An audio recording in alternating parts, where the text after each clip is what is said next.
Nation Events και ως εκ τούτου χρειαζόμουν αρκετές πληροφορίες για να μπορέσω να δουλέψω έναν προορισμό. Μου ήταν αρκετά δύσκολο σε αρκετές περιπτώσεις, ιδίως όταν μιλάμε για επαρχία, να βρω αυτές τις πληροφορίες, να τις συνθέσω κατά τέτοιο τρόπο, ώστε να μπορέσει να βγει ένα καλό αποτέλεσμα. Μπορεί για παράδειγμα μια ξένη εταιρεία ή οργάνωση να θέλει να διοργανώσει ένα συνέδριο σε ένα γνωστό ταξιδιωτικό προορισμό στην Ελλάδα, αλλά να μην μπορεί εύκολα να βρει αν υπάρχουν εκεί οι κατάλληλες υποδομές. Στο MyVenue μπορεί κάποιος να βρει το εξής. Υπάρχουν διάφορα που μπορεί να βρει. Το ένα είναι πληροφορίες για τον προορισμό που τον ενδιαφέρει.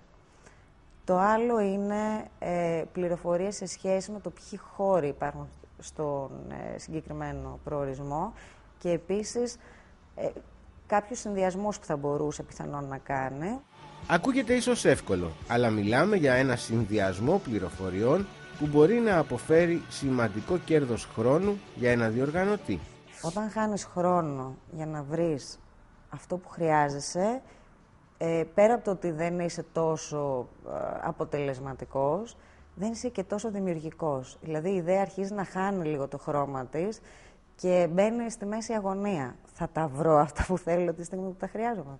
Η υπηρεσία συμπληρώνεται και τελειοποιείται βάσει και των αναγκών των πελατών της. Μπορεί να το κάνει και σε εμάς και να πει: θέλω ένα χώρο να έχει θέα Ακρόπολη, αλλά να έχει και ψηλό ταβάνι για τις ανάγκες της συγκεκριμένης εκδήλωσης, για παράδειγμα.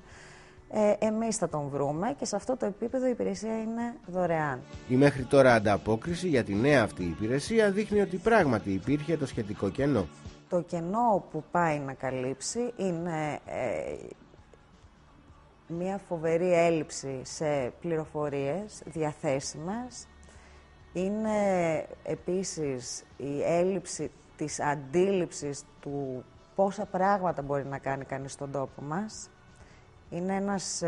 Η Ελλάδα είναι μια χώρα πολύ πλούσια θεματικά. Μπορείς να κάνεις πάρα πολλά πράγματα, αλλά αν δεν το ξέρεις, δεν έχει νόημα να μιλάμε γι' αυτό. Απλά το λέμε για να το λέμε. Το θέμα είναι να το μάθεις τη στιγμή που το χρειάζεσαι. Ανταπόκριση συνάντησε η ιδέα και εντός Ελλάδας, η οποία ήταν επίσης ενθαρρυντική, όπως και το γενικότερο θετικό κλίμα για τα startups και η διάθεση για περισσότερες συνέργειες, όπως για παράδειγμα αυτή του MyVenue με το Eventora. Βλέπουμε ότι δημιουργείται ένα κύμα συνέργειας.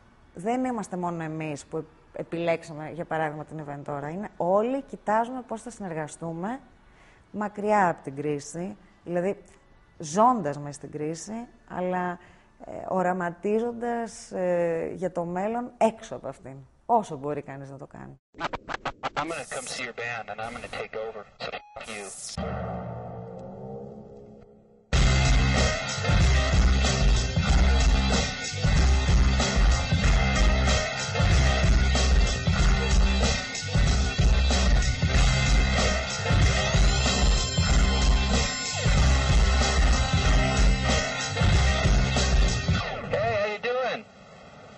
Στη συνεργασία και την αλληλοσυμπλήρωση των ονείρων τους πόνταραν και 15 παιδιά που έφτιαξαν το Creatures.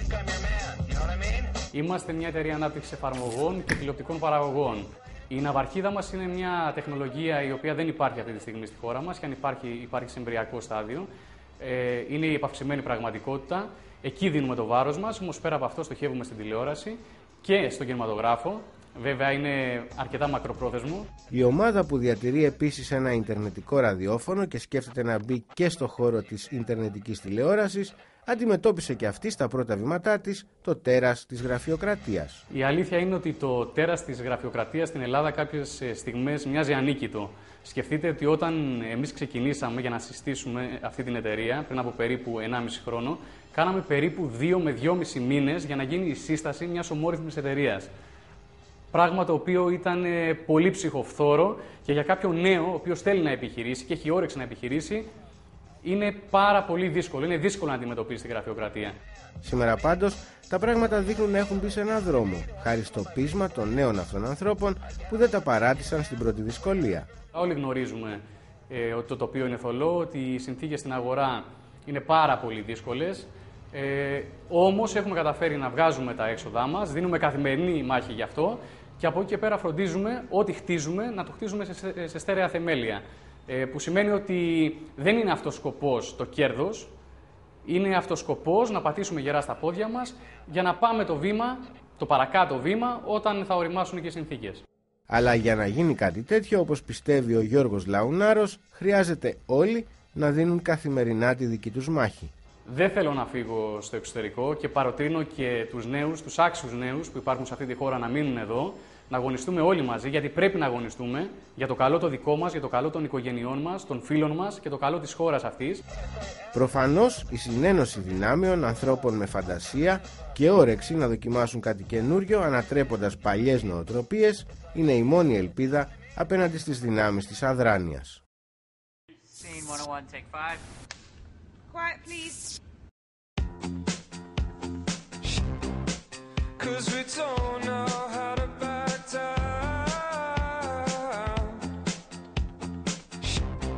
Κάτι ανάλογο μας λέει και ο Γιώργος Πανουδάκης, πρόεδρος της εταιρείας Πινιάτα, που επίσης δημιουργεί εφαρμογές, με αρκετή φαντασία μάλιστα, για κινητά τηλέφωνα, όπως για παράδειγμα τη δυνατότητα να στείλεις κάποια εφάνταστα διαδραστικά μηνύματα. Δεν νομίζω ότι χρειάζεται να πάμε στο εξωτερικό. Υπάρχουν άνθρωποι ταλαντούχοι εδώ, υπάρχουν κάποιες ευκαιρίες εδώ. Χρειάζεται πολύ μεγαλύτερη πίστη και διάθεση από ό,τι θα έπρεπε ίσως. Θεωρώ ότι το ιδανικό μοντέλο είναι κάποιος να πάει στο εξωτερικό για λίγο διάστημα, είτε να δουλέψει σε μια εταιρεία εκεί, είτε να δει πώς δουλεύει το σύστημα εκεί και να γυρίσουμε μετά όλοι πίσω, αυτό που προσπαθούμε να κάνουμε κι εμείς, να μεταφέρουμε αυτή την τεχνογνωσία. Και αυτό το λέει κάποιος που αναγκάστηκε να ιδρύσει αρχικά την εταιρεία του με έδρα τις Ηνωμένες Πολιτείες, για λόγους που είναι μάλλον προφανείς. Παρά το γεγονός ότι όλοι είμαστε Έλληνες και η παραγωγή μας είναι στην Ελλάδα, η έδρα της εταιρείας η πραγματική είναι στη Silicon Valley, στο Sunnyvale. Και ο λόγος είναι ότι κανένας επενδυτής, ούτε Αμερικάνος, ούτε Ρώσος, ούτε Κινέζος, ούτε καν ακόμα Έλληνες, μπορούσαν να διανοηθούν ότι θα βάλουν τα ωραία τους λεφτά σε μια εταιρεία η οποία διέπεται από το φορολογικό και νομικό πλαίσιο της Ελλάδας με την αστάθεια που υπάρχει που δεν ξέρουμε τι θα γίνει αύριο.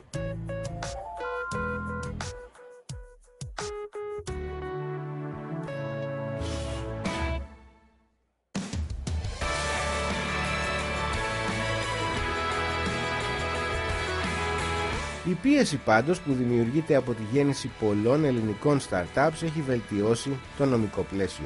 Πλέον ο κόσμος και το σύστημα έχει καταλάβει ότι πρέπει να απλοποιηθούν και απλοποιούνται και γίνονται βήματα πρόοδου πολύ σημαντικά και όσον αφορά τις διαδικασίες γίνονται λιγότερο χρονοβόρες και λιγότερο επίπονες και όσο τα αρχικά κεφάλαια που απαιτούνται και εντάξει, υπάρχουν θέματα ακόμα με τη φορολογία κτλ. Που θα λυθούν, ελπίζουμε, κάποια στιγμή. Αλλά και στην περίπτωση της εταιρείας αυτής, τελικά εκείνο που μέτρησε ήταν η συνεργασία μεταξύ νέων ανθρώπων που αλληλοστηρίχθηκαν και αλληλοβοηθήθηκαν σε κρίσιμες στιγμές. Και αυτό είναι το πρώτο πράγμα που πρέπει να καλύψει κάποιος όταν θέλει να ξεκινήσει να κάνει κάτι μεγάλο. Να βρει δηλαδή ανθρώπους που μοιράζονται το ίδιο όραμα και συμπληρώνουν τις ικανότητές του, ώστε να είναι πιο εύκολη η επιτυχία, η πιο εύκολη η υλοποίηση.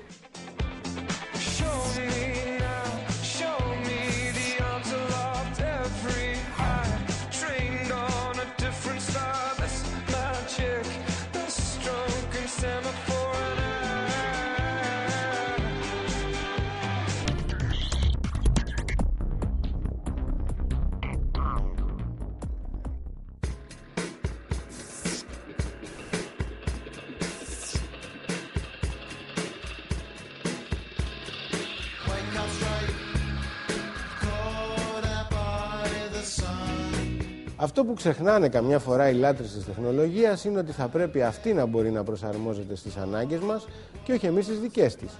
Έτσι λοιπόν ένα επιτυχημένο startup είναι εκείνο που θα βελτιώσει την καθημερινότητά μας, είτε αυτό αφορά την εργασία είτε τη διασκέδαση.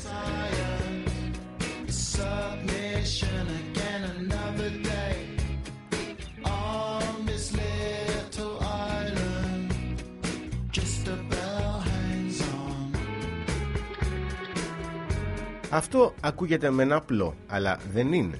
Είναι όμως το κλειδί για την επιτυχία ενός startup.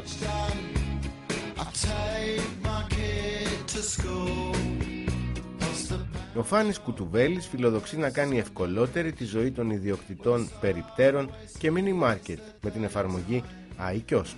Αυτό το ξεκινήσαμε στο Βόλο, όντας ακόμα φοιτητές, στο Πανεπιστήμιο Θεσσαλίας, και είδαμε την ανάγκη για ένα τέτοιο λογισμικό. Είδαμε ότι τα περίπτερα είναι πάρα πολλά στη χώρα μας, το παρατηρήσαμε, και είδαμε ότι δεν υπήρχε μια συγκεκριμένη λύση που να βοηθάει στην οργάνωσή τους. Οπότε αμέσως κάναμε μια μικρή έρευνα στα καταστήματα του Βόλου, είδαμε ότι όντως έλειπε ένα τέτοιο σύστημα από την αγορά και ξεκινήσαμε αμέσως να το αναπτύσσουμε. Εδώ βεβαίως μιλάμε για μια καθαρά ελληνική ιδέα, όπως άλλωστε ελληνικό είναι και το φαινόμενο περίπτερο. Η εταιρεία ιδρύθηκε τον Απρίλιο του 2010.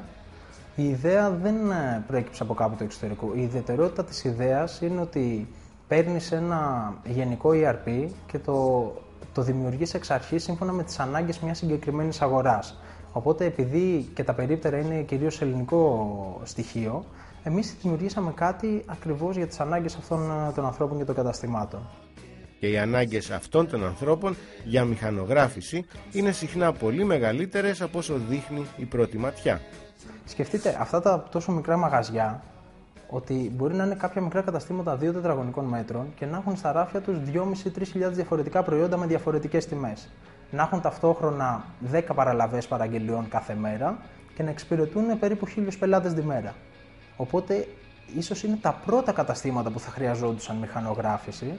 Πάντως, η ιδέα φαίνεται να τραβά το ενδιαφέρον και ανάλογων καταστημάτων και στο εξωτερικό, ειδικά όταν μπορεί να συνδυαστεί με στοχευμένη διαφήμιση. Αυτή τη στιγμή είμαστε σε φάση πιλότου, συνεργαζόμαστε με πολυεθνικές εταιρείες πιλωτικά και το πολύ μεγάλο όφελος της πλατφόρμας μας είναι ότι μπορούμε να ξέρουμε το προφίλ του κάθε περιπτέρου στο οποίο θα προβληθεί με μια διαφήμιση. Οπότε, αν μια εταιρεία μας πει εγώ θέλω να προμοτάρω το καινούριο μου παγωτό, αυτόματα μέσα από το σύστημά μας θα επιλεχθούν περίπτερα τα οποία είναι κοντά σε δημοτικά σχολεία ή γυμνάσια και θα προβληθεί διαφήμιση μόνο μεσημεριανές και απογευματινές ώρες, για παράδειγμα, επειδή μπορεί να είναι πιο αποδοτικό.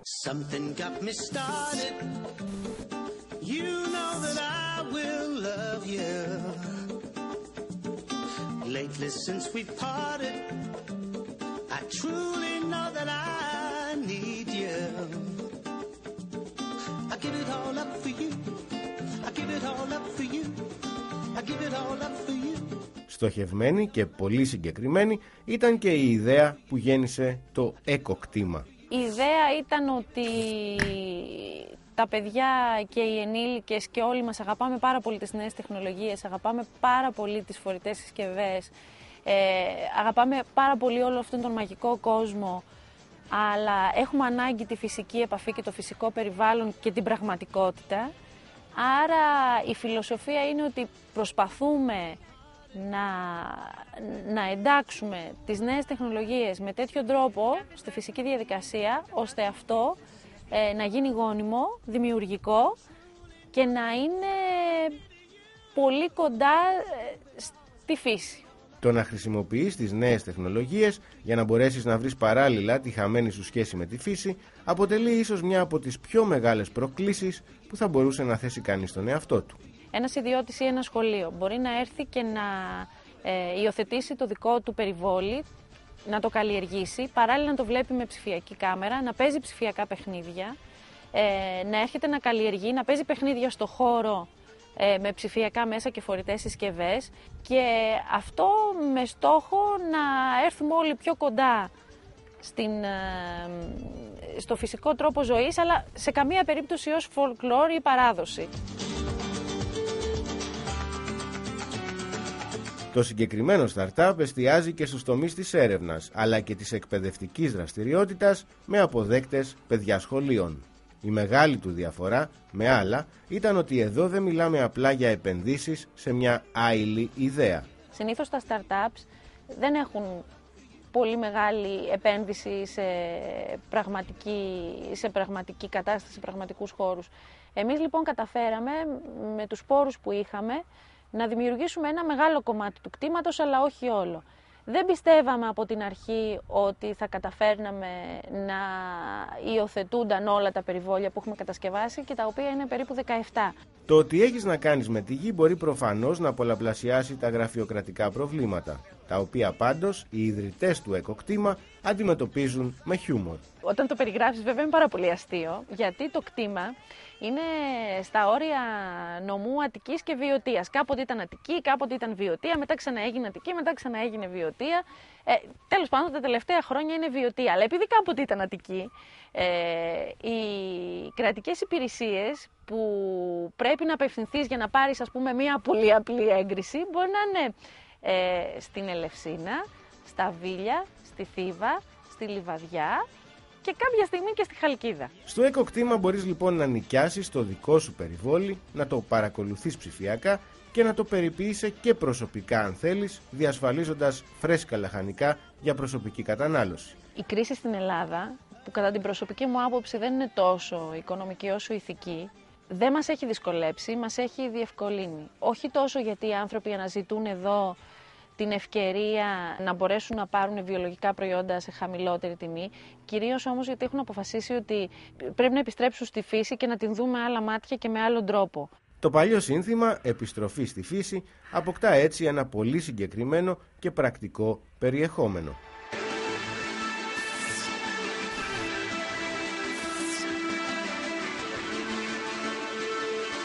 Κι αν κάποιοι αξιοποιούν την τεχνολογία για να έχουν τα δικά τους φρέσκα ζαρζαβατικά, κάποιοι άλλοι σκέφτηκαν ότι θα μπορούσαν να την αξιοποιήσουν για να εξασφαλίσουν σε καθημερινή βάση το σπιτικό τους φαγητό. Η ιδέα λέγεται κουκίστο.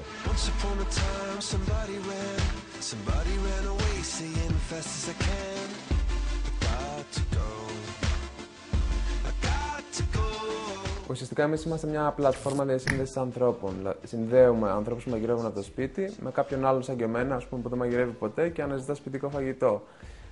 Οπότε ουσιαστικά σαν καλοφαγάς, σαν χρήστης του κουκίστο, μας λες που είσαι και σου δείχνουμε ποιος και τι μαγειρεύει κοντά σου. Μπορείς να δεις το προφίλ του μάγειρα, τις κριτικές του κτλ., τις ώρες διαθεσιμότητας του συγκεκριμένου γεύματος και πολύ εύκολα να παραγγείλεις. Και σε αυτή την περίπτωση μιλάμε για μια ελληνική ιδέα, όπως είναι και η παράδοση που θέλει το σπιτικό φαγητό να βρίσκεται ψηλά στις αξίες μας. Είμαστε από τους πρώτους παγκοσμίως που δοκιμάζουμε κάτι τέτοιο. Ουσιαστικά προσπαθούμε να κάνουμε κάτι σαν το eBay του φαγητού ή το Airbnb του φαγητού, για όσους ξέρουν άλλα έτσι, startup παρόμοια. Αλλά πολύ πρόσφατα έχουν υπάρξει παρόμοιες προσπάθειες σε Ολλανδία, Γαλλία και Αγγλία νομίζω. Αλλά είμαστε όλοι babies, μωρά, ακόμα δεν έχει κάποιος έτσι γίνει ηγέτης, δεν έχει κάποιος πετύχει αυτό το όραμα. Βεβαίως, όταν μιλάμε για φαγητό, αυτό που θα πρέπει να διασφαλιστεί είναι η εμπιστοσύνη μεταξύ δημιουργού και καταναλωτή. Εδώ βοηθά και η διαδικτυακή σχέση που αποκτούν μεταξύ τους οι χρήστες της εφαρμογής. Εμείς τώρα σε αυτό το στάδιο που είμαστε μικροί και μπορούμε και γνωρίζουμε και από κοντά σχεδόν όλους. Χρήστες και μάγειρες, κάνουμε events, μηνιαία κτλ. Και μάλιστα τους πολύ διάσημους μάγειρες, αυτούς που έχουν πάνω από 15 κριτικές και πάνω από 4 στα 5 αστέρια, τους γνωρίζουμε από κοντά, διαβάζουμε έτσι το προφίλ τους, κάνουμε μια έρευνα, δοκιμάζουμε τα πιάτα και γίνονται εξακριβωμένοι από το κουκίστο.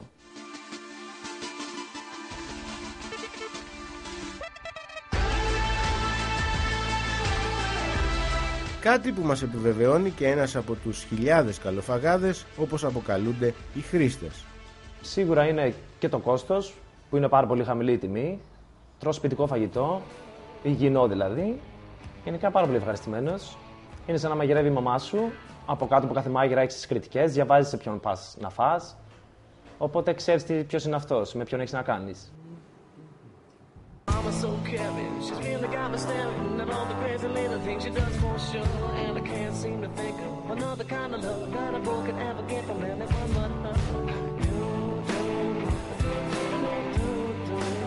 Ο Μιχάλης Γκόντας πιστεύει έτσι κι αλλιώς ότι το συγκεκριμένο μοντέλο έχει μεγάλο μέλλον.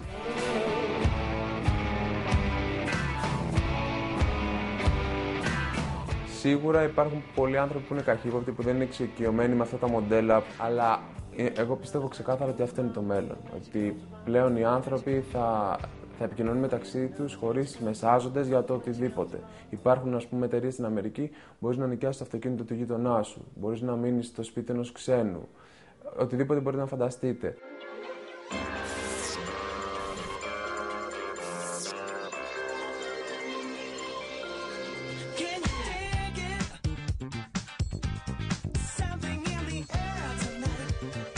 Για να φας το φαγητό ενός ξένου ή να κοιμηθείς στο σπίτι του μπορεί να χρειάζεται να ξεπεράσεις τη φυσιολογική ανθρώπινη καχυποψία. Για να φορέσεις τα ρούχα του όμως, το εμπόδιο που πρέπει να υπερβείς είναι μάλλον χαμηλότερο. Αυτή ήταν και η σκέψη της δόξας Γκλάβα όταν αποφάσιζε να δημιουργήσει το Designers Bazaar, ένα ηλεκτρονικό κατάστημα για ρούχα από δεύτερο χέρι. Η ιδέα ήταν απλή. Desire είναι το όνομά του, Designers Bazaar σημαίνει. Και είχαμε μαζέψει και εγώ και οι φίλες μου πάρα πολύ ύλη στις ντουλάπες μας. Αυτή λοιπόν την ύλη θελήσαμε να την κάνουμε πιο κοινή και να την προβάλλουμε και σε άλλους ανθρώπους που θα ήθελαν να αγοράσουν second hand ρούχα.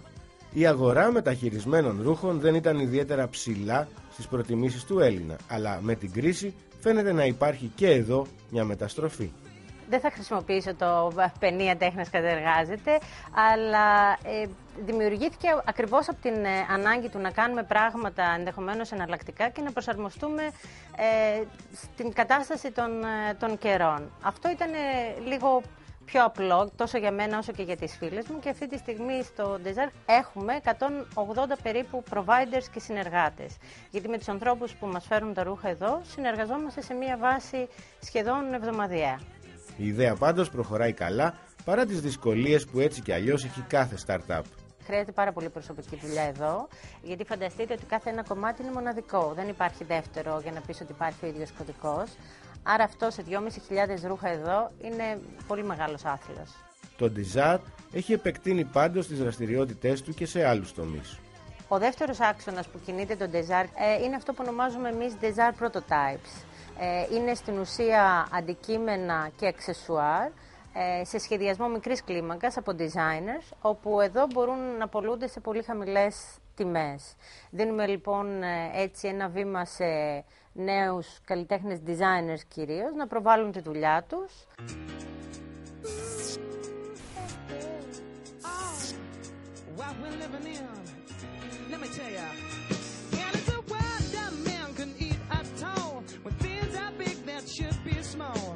Η κρίση δεν έχει στρέψει πάντως το ενδιαφέρον του κοινού μόνο σε φτηνά ρούχα ή κοσμήματα. Το διαδίκτυο είναι γεμάτο από sites με προσφορές ή διαγωνισμούς με πλούσια δώρα, όπως τουλάχιστον λένε οι διαχειριστές τους. Κάποιοι σκέφτηκαν λοιπόν να φτιάξουν ένα τέτοιο μπούσουλα για τους